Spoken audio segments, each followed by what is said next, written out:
Ô Père céleste, en cette nouvelle aurore, alors que le monde s'éveille et que les bruits de la vie reprennent leur cours, je viens à toi non pas en silence, mais avec un cri du cœur, une déclaration puissante. C'est la prière du matin, une prière fondée sur la vérité immuable du psaume 16. Je viens pour déclarer que Dieu est mon héritage et mon plaisir. Je ne viens pas mendier les miettes de ce monde, mais réclamer la totalité de la promesse que tu m'as faite.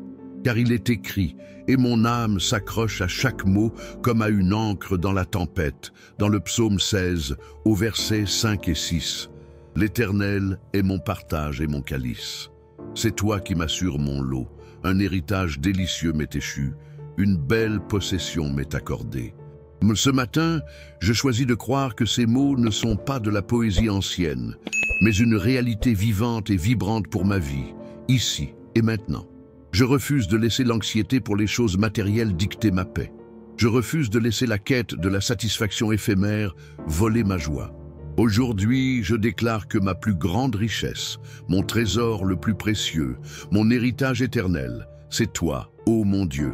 Seigneur, que signifie vraiment faire de toi mon héritage? Le monde m'enseigne à chercher un héritage de chiffres dans un compte en banque, de briques dans une propriété, de titres sur une carte de visite. On nous apprend à construire des empires de sable que la prochaine marée de l'économie ou de la vie peut balayer. On nous pousse à accumuler, à sécuriser, à posséder. Et dans cette course folle, nos cœurs deviennent secs et nos esprits anxieux. Mais ta parole, ô Éternel, me montre une voie plus excellente.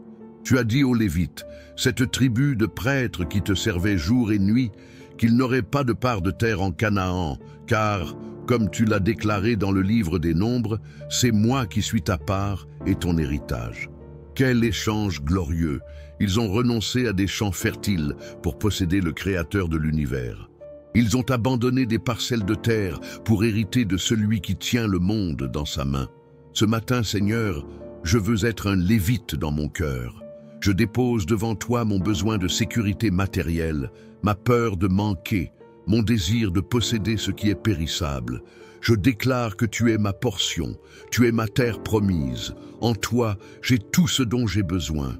Quand je possède tout, car tu es le propriétaire de tout. La richesse du monde est une goutte d'eau, tu es l'océan infini.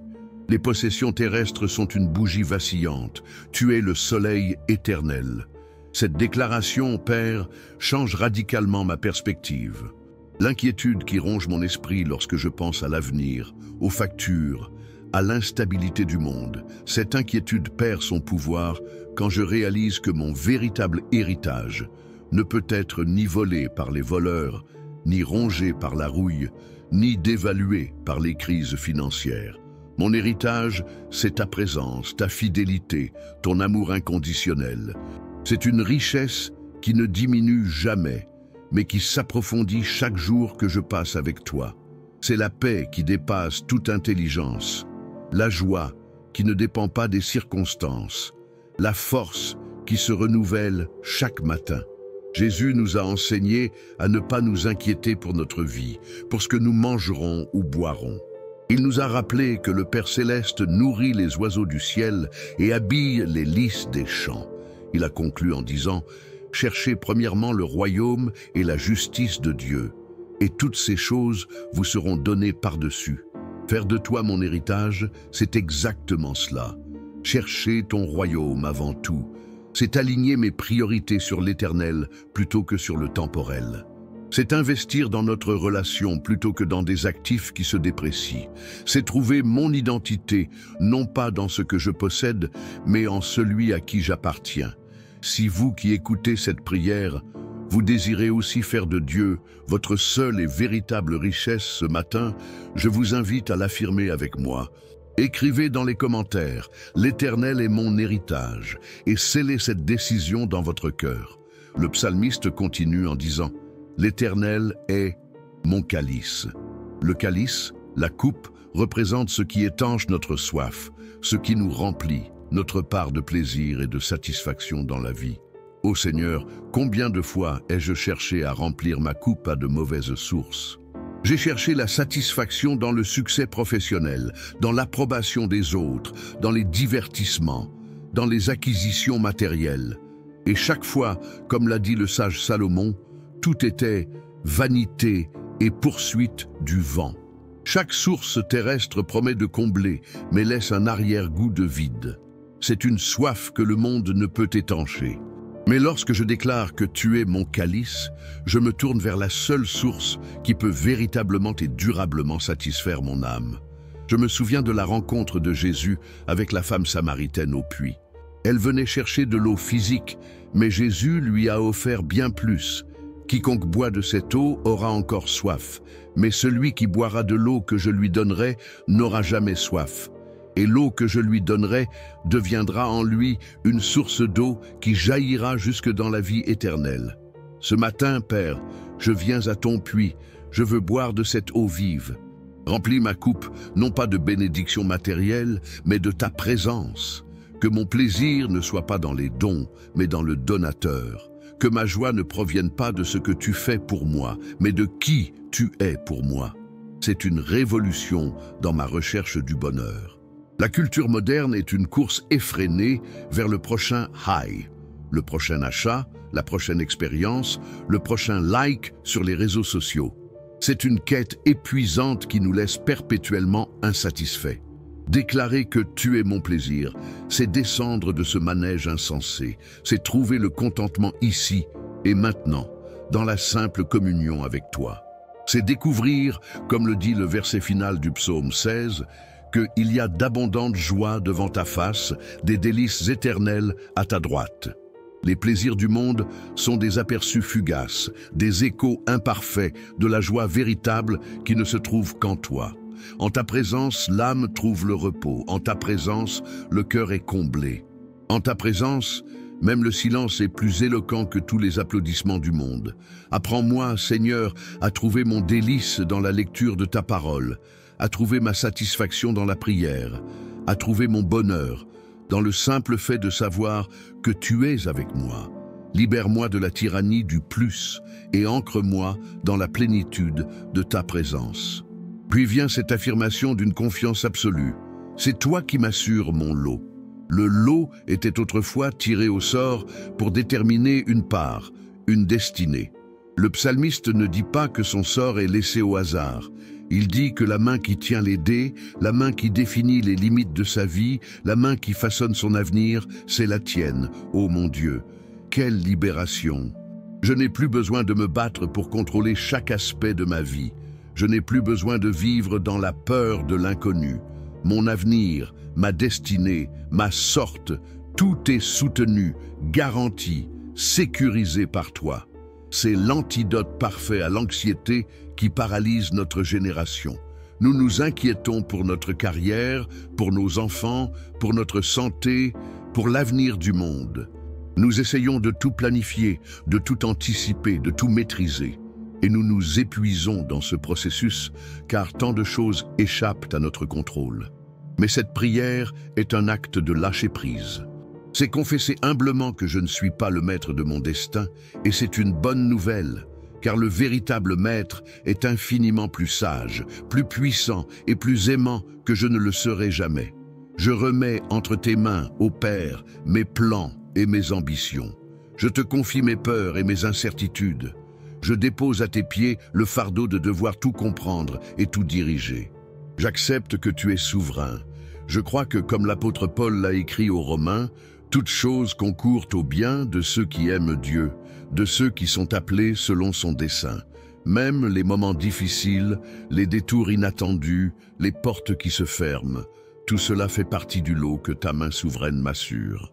Tu ne promets pas une vie sans tempête, mais tu promets de tenir la barre du navire. Tu ne promets pas une route sans montagne, mais tu promets de me donner la force de les gravir. Faire confiance au fait que tu assures mon lot, c'est marcher sur l'eau comme Pierre, les yeux fixés sur toi plutôt que sur les vagues déchaînées. C'est croire que même lorsque je ne comprends pas ton chemin, je peux faire confiance à ton cœur. Si cette prière vous aide à relâcher le fardeau du contrôle et à placer votre confiance en Dieu ce matin, je vous encourage à exprimer votre accord en cliquant sur le bouton « J'aime ». C'est une façon silencieuse mais puissante de dire « Amen » à cette vérité libératrice et d'inspirer confiance à d'autres âmes. Et de cette confiance découle une gratitude profonde, un héritage délicieux mais échu. Littéralement, le texte hébreu dit « Les lignes de mesure sont tombées pour moi dans des lieux agréables ». Les arpenteurs utilisaient des cordes, des lignes, pour délimiter une parcelle de terre. Le psalmiste regarde les frontières de sa vie, non pas les frontières géographiques, mais les circonstances, les relations, les opportunités, les défis. Et il conclut « C'est un lieu agréable ». Comment est-ce possible, Seigneur? Nos vies sont souvent remplies de difficultés, de douleurs, de déceptions. Comment pouvons-nous regarder les limites de notre existence et les appeler délicieuses? La clé est dans le verset précédent, parce que notre héritage, c'est toi. L'endroit où les lignes tombent devient agréable non pas à cause de la qualité du sol, mais à cause de la présence du propriétaire. Un palais sans toi est une prison froide, mais une prison avec toi, comme pour Paul et Silas, peut devenir une salle de concert où l'on chante tes louanges. Un festin sans ta présence est insipide, mais un simple morceau de pain partagé dans ta communion est un banquet royal. Aide-moi, Esprit Saint, à voir ma vie à travers ce filtre de la grâce. Aide-moi à voir que même mes limites, mes faiblesses, les choses que je ne peux pas changer sont tombées dans un lieu de grâce, parce que c'est là que ta puissance se manifeste. Aide-moi à voir mes relations, même les plus compliquées, comme un terrain où ton amour peut être planté. Aide-moi à voir mon travail, même le plus banal, comme un lieu où je peux refléter ta gloire. Aide-moi à voir cette journée, avec ses défis et ses opportunités, comme une parcelle de temps délicieuse que tu m'as accordée. Ce n'est pas nier la réalité du mal ou de la souffrance. C'est affirmer une réalité plus grande, celle de ta présence souveraine et bienveillante qui transforme tout. C'est choisir la gratitude non pas pour tout ce qui arrive, mais en toutes circonstances, car tu es avec moi. Et c'est là mon lieu de délice. Finalement, le psalmiste conclut avec une exclamation de pure joie. Une belle possession m'est accordée.